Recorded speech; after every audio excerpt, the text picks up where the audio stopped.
येडशीतली सैनिक गावातल्या बांधकामावर भीमचाऱ्या खांदत होती. असल्या कडक उन्हात दिवसभर रक्ताचं पाणी करावं तेव्हा कुठं दिवसाला 1000 रुपये मिळतात. नमस्कार मित्रांनो, मी आकाश तवले.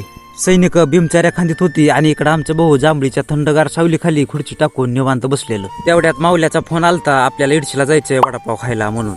लगेच अमोल सरांना फोन करून बोलवून घेतलं आणि आम्ही 3 जण निघालो इडशीला वडापाव खायला. मावल्याला इडशीतला वडापाव आवडते, ते म्हणजे त्रिमूर्ती वडापाव सेंटर वाल्याचे. कारण फास्ट सर्व्हिस, गरम गरम वडापाव, चवीला एकदम खमंग, त्याच्यामुळे मावल्याला इथला वडापाव लय आवडतात. मावल्यानं 3 प्लेट वडापाव मागवलं आणि वडापाव गरम गरम होतं, त्याच्यामुळे आम्ही सगळ्यांनी मिळून वडापावचा बुक्काच पाडून टाकलेला. पहिल्या 3 वडापाव प्लेटचा बुक्का पाडून टाकला आणि मावल्यानं दुसऱ्या 3 वडापाव प्लेट मागवल्या आणि त्याचा पण बुक्का पाडून टाकला. पोट भरून तर वडापाव खाल्लं, पण वडापाव खायचं झाल्यावर मावल्या म्हणत होता तुम्ही पण बिल द्यावं लागतंय. मावल्याला म्हणलं आता तूच वडापाव खायला आणलंय तर आता बिल पण तूच द्यावं लागतंय. मावल्या लगेच आम्हाला म्हणला, सुना क्या, ये भी मेरी गलती है.